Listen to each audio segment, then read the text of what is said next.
Hi students, welcome back to first code YouTube channel. आज management के इस video में हम लोग पढ़ेंगे ऑर्गेनाइजेशनल स्ट्रक्चर के बारे में, यानी कि जो ऑर्गेनाइजेशन का स्ट्रक्चर होता है वो क्या होता है, डिफरेंट टाइप्स के कौन कौन से ऑर्गेनाइजेशनल स्ट्रक्चर होते हैं। वीडियो को स्टार्ट करने से पहले मैं अपने व्यूअर से रिक्वेस्ट करना चाहता हूं कि यदि आपने हमारे चैनल को सब्सक्राइब नहीं किया है तो काइंडली सब्सक्राइब कर दीजिए and please press the bell icon so that you will get the latest notification. हम लोग मैनेजमेंट को 22 मई तक कंप्लीट करने वाले हैं स्टूडेंट, जैसा कि मैंने आपको बोल दिया है पहले से ही, और साथ में हम लोग जितने भी PYQs हैं प्रीवियस ईयर के सारे को डिस्कस भी करने वाले हैं। तो मेक श्योर आपने चैनल को सब्सक्राइब करके बेल आइकन को क्लिक कर लिया हो। नाउ अब हम लोग आज के वीडियो को स्टार्ट करते हैं। तो ऑर्गेनाइजेशनल स्ट्रक्चर हमें पढ़ना है। ऑर्गेनाइजेशनल स्ट्रक्चर क्या होता है? पिछले वीडियो में हमने पढ़ा था कि ऑर्गेनाइजेशन बेसिकली क्या होता है, डेफिनेशन हमने देखा था, और देखा था कि ऑर्गेनाइजेशन में जो काम होता है वो कैसे होता है, यानी कि जो डिफरेंट स्टेप्स होते हैं ऑर्गेनाइजेशन में वो किस प्रकार से परफॉर्म होते हैं।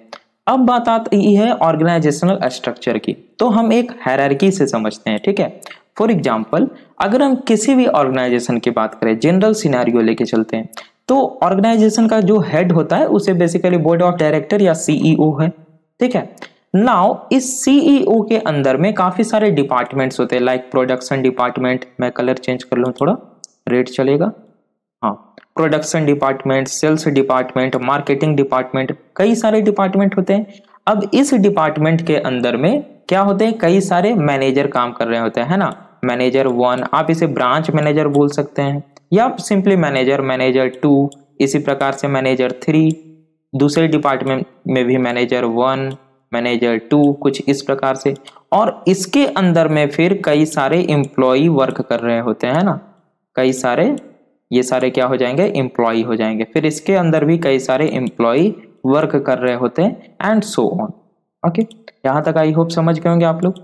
तो बेसिकली यहाँ पे अगर हम देखें तो हो क्या रहा है, एक स्ट्रक्चर क्रिएट हो रहा है ना, एक हायरार्किकल स्ट्रक्चर क्रिएट हो रहा है, और इसी को बोला जाता है ऑर्गेनाइजेशनल स्ट्रक्चर।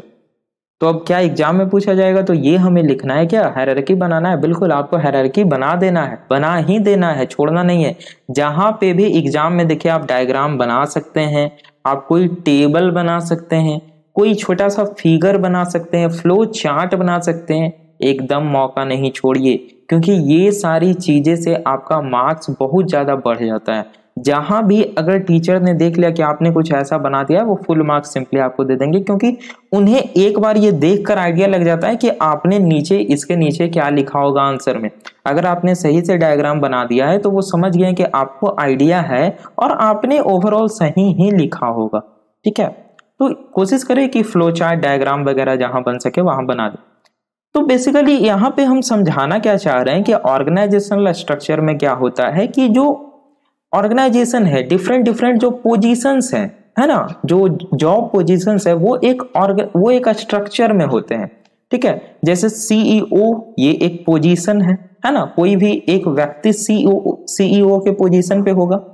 प्रोडक्शन डिपार्टमेंट है, इस प्रोडक्शन डिपार्टमेंट का एक डिपार्टमेंटल हेड पोजीशन है, और डिपार्टमेंटल हेड पोजीशन पे कोई एक व्यक्ति होगा। उसी प्रकार से सेल्स है, ये एक क्या है, मार्केटिंग है। नाउ अब यहाँ पे बात आती है अथॉरिटी और रिस्पॉन्सिबिलिटी की, जो कि हमने बोला था पिछले वीडियो में कि आपको हम ऑर्गेनाइजेशनल स्ट्रक्चर में डिटेल में समझाएंगे। तो देखिए अथॉरिटी और रिस्पॉन्सिबिलिटी कैसे वर्क करता है।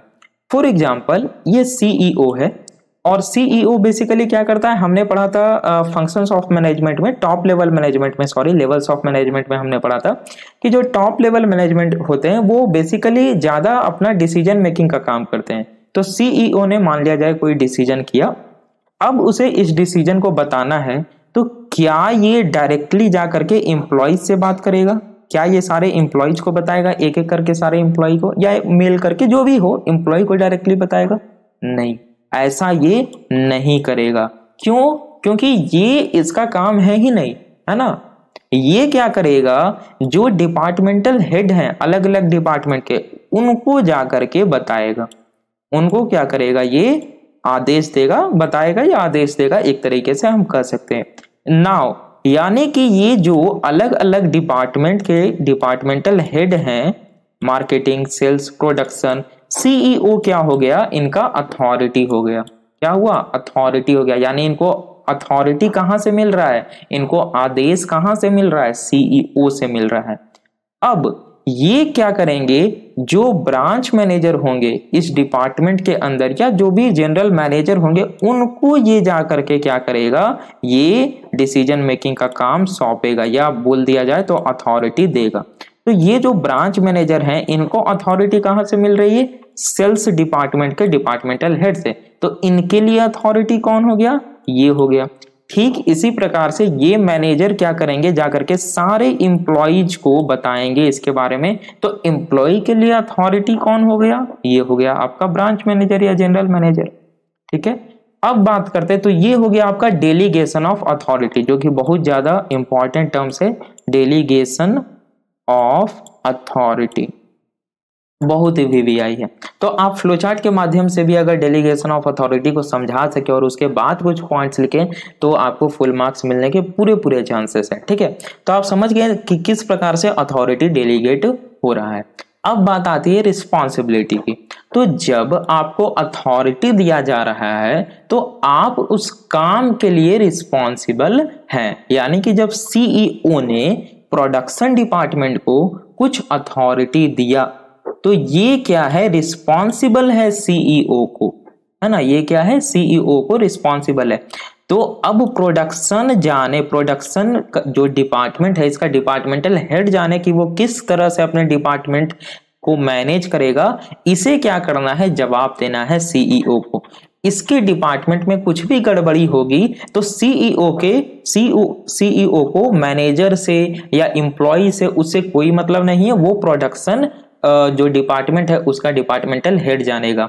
डिपार्टमेंटल हेड सीधा सीईओ को जाकर के जवाब देगा। तो इस प्रकार से रिस्पॉन्सिबिलिटी और आपका अथॉरिटी वर्क करता है। तो हमने पढ़ा था क्या पिछले वीडियो में, जब हमने पढ़ा था ऑर्गेनाइजेशन और स्टेप्स इन एन ऑर्गेनाइजेशन, तो लास्ट जो हमारा स्टेप था आई थिंक मटेरियल ऑर्गेनाइजेशन के बाद, वो था कि अथॉरिटी और रिस्पॉन्सिबिलिटी के बीच जो रिलेशन होता है वो डिफाइन होना चाहिए किसी ऑर्गेनाइजेशन में। और बिल्कुल जैसे कौन किसके प्रति या किसके लिए रिस्पॉन्सिबल होगा ये पता होना चाहिए। जैसे हम अगर कहीं काम कर रहे हैं तो हम किसके लिए रिस्पॉन्सिबल हैं ये हमें मालूम होना चाहिए ना। फॉर एग्जाम्पल हम कॉलेज की बात कर लेते हैं। ठीक है, जैसे आपका कॉलेज है, आपके कॉलेज का अगर हम सुपीरियर बोले तो कौन है, जैसे सीईओ से अगर हम तुलना करें तो प्रिंसिपल सर हो गए, है ना। फिर प्रिंसिपल सर के अंडर में क्या आते हैं, काफी सारे हेड ऑफ डिपार्टमेंट्स आते हैं। देखिए एकदम सेम मैच कर रहा है। एचओडी आते हैं, है ना। सीएस के आपके एचओडी कोई और होंगे, मैकेनिकल के एचओडी कोई और होंगे, उसी प्रकार से इलेक्ट्रिकल के एचओडी कोई और होंगे ना। उन एचओडी के अंदर में काफी सारे प्रोफेसर्स आते हैं, है ना। एचओडी के अंडर में काफी सारे प्रोफेसर्स है, एचओडी उनको टास्क असाइन करेंगे। अब उन प्रोफेसर्स के अंदर में हम स्टूडेंट्स आते हैं, ठीक है। और हम स्टूडेंट्स को जो टास्क मिलेगा वो प्रोफेसर के द्वारा मिलेगा। क्या प्रिंसिपल डायरेक्ट आकर हमें टास्क देंगे, या हम अपने टास्क को क्या डायरेक्टली प्रिंसिपल को देंगे? नहीं। तो हमारी ये रिस्पॉन्सिबिलिटी नहीं है कि हम प्रिंसिपल को देंगे, वो जाने एचओडी। हम देंगे किसे, हम किसके लिए रिस्पॉन्सिबल है, हम रिस्पॉन्सिबल है अपने प्रोफेसर के लिए, सिंपली सी बात। और हमारा अथॉरिटी कौन है, हमारा अथॉरिटी प्रिंसिपल, हमारा अथॉरिटी प्रोफेसर। तो इस प्रकार से ये हायरार्की वर्क करती है। और इतना चीज सुनने के बाद, समझने के बाद मुझे नहीं लगता है कि आपको अथॉरिटी और रिस्पॉन्सिबिलिटी में कहीं किसी प्रकार की समस्या होने वाली है। तो अब हम लोग थ्योरी पॉइंट की ओर मूव कर सकते हैं, ठीक है। चलिए, बहुत अच्छी बात।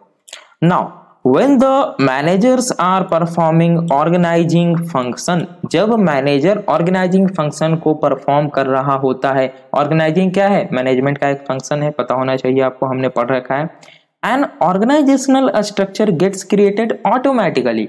तो क्या होता है, ऑटोमेटिकली एक ऑर्गेनाइजेशनल स्ट्रक्चर क्रिएट हो जाता है which defines the job positions, the authority, responsibility of different employees.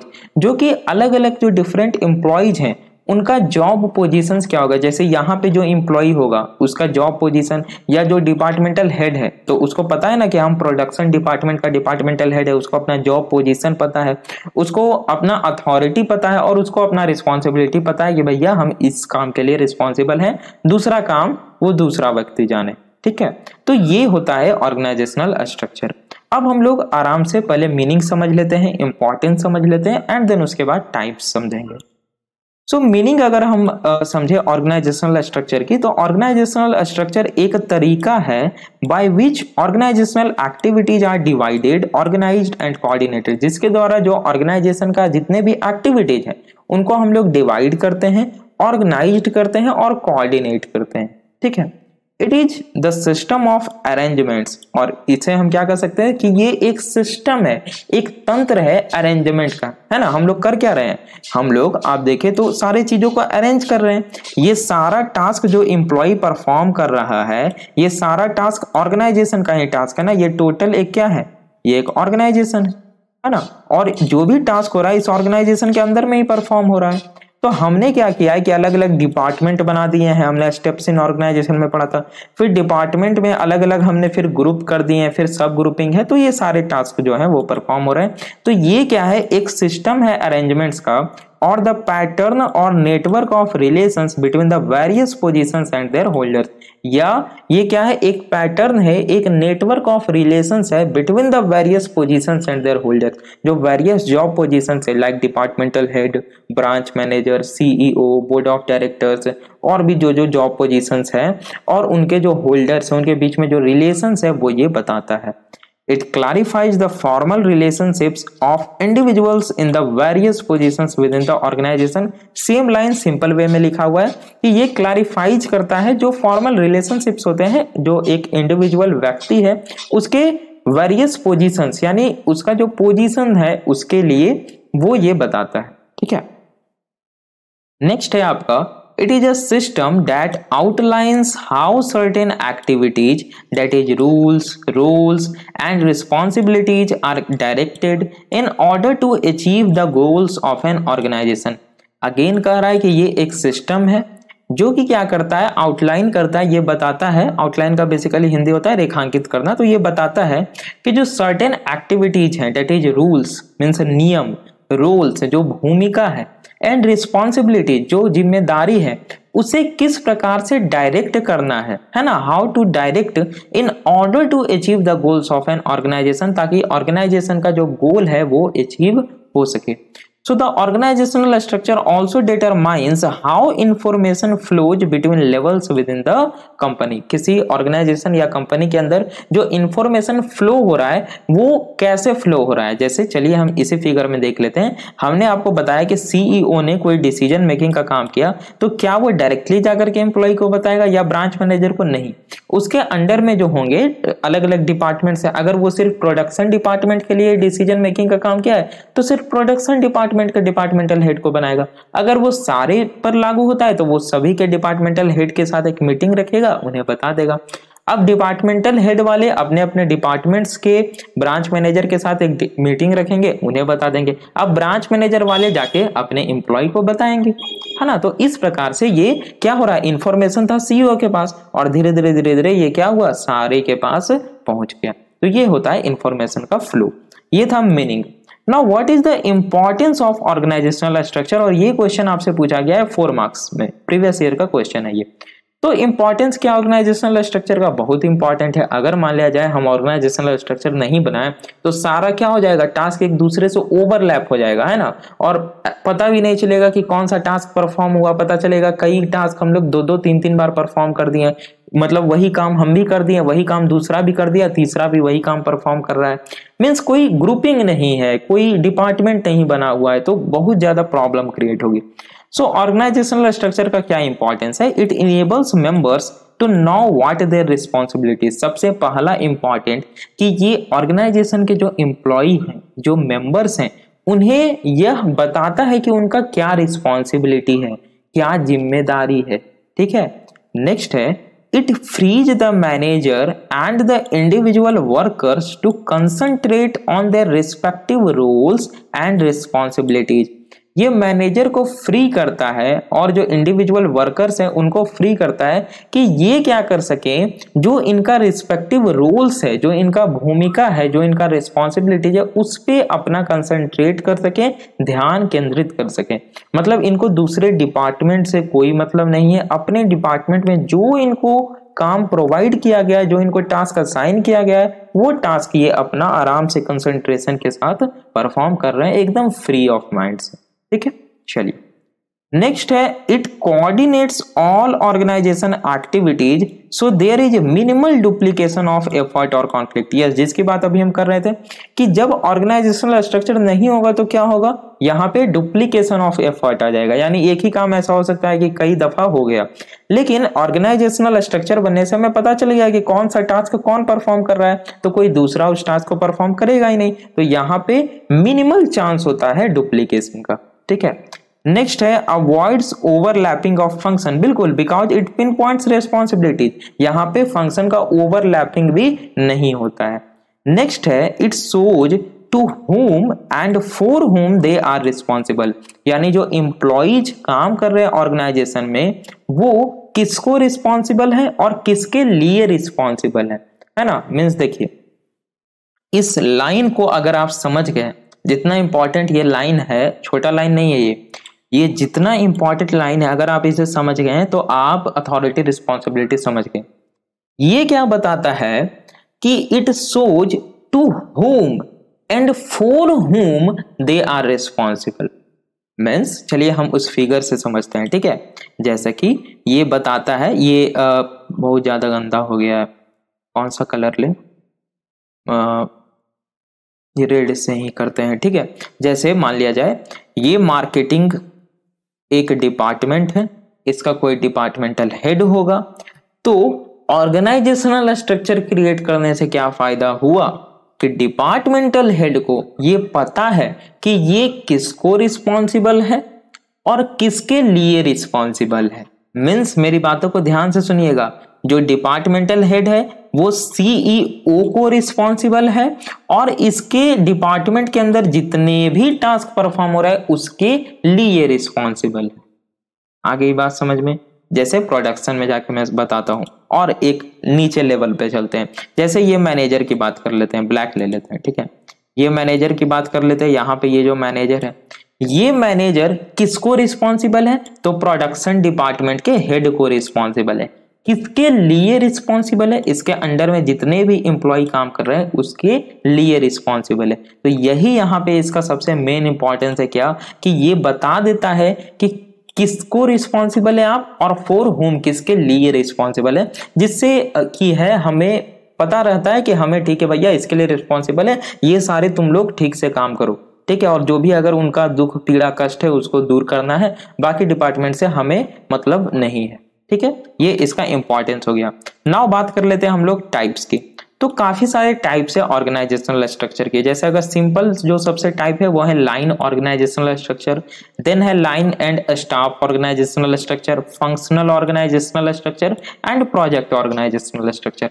अब सब देखिए एक एक जो ये आपका टाइप्स है ये काफी बड़ा बड़ा है, मतलब कि कहने का ये मतलब है कि एक एक टॉपिक को डिस्कस करने में 15 मिनट का टाइम, 15 से 20 मिनट का टाइम कंज्यूम होगा, और ये लेक्चर ऑलरेडी लगभग अच्छा देर जा चुका है। तो हम लोग इसे क्या करेंगे, नेक्स्ट वीडियो में एक सेपरेट मीन्स वीडियो बनाया जाएगा इसके ऊपर कि लाइन ऑर्गेनाइजेशनल स्ट्रक्चर क्या है, लाइन एंड स्टाफ क्या है, फंक्शनल क्या है, प्रोजेक्ट ऑर्गेनाइजेशनल स्ट्रक्चर क्या है, या एक ही वीडियो में बना दिया जाएगा, जैसा देखा जाएगा। एक वीडियो में बन सकेगा, कोशिश करेंगे एक ही वीडियो में बना दिया जाए। ओके स्टूडेंट, तो मिलते हैं हम लोग अपने नेक्स्ट वीडियो में। यदि आपने वीडियो को अभी तक लाइक नहीं किया है, क्यों नहीं किया है बताइए, इतने अच्छे से समझा दिए आपको, और आपका सिलेबस भी 22 मई तक कंप्लीट करा रहे हैं। थोड़ा सा है ना, देखिए गर्मी भी बहुत ज्यादा लग रहा है, तो वीडियो को जरूर लाइक कर दीजिए। कोई भी क्वेरी हो तो कमेंट कीजिए। टेलीग्राम चैनल ज्वाइन नहीं किए तो ज्वाइन कर लीजिए, वहीं पे लेटेस्ट नोटिफिकेशन आपको मिलता है, और चैनल तो सब्सक्राइब कर ही लिए होंगे आप लोग। मिलते हैं नेक्स्ट वीडियो में, जहां पे डिस्कस करेंगे types of organisational structure. Thanks for watching.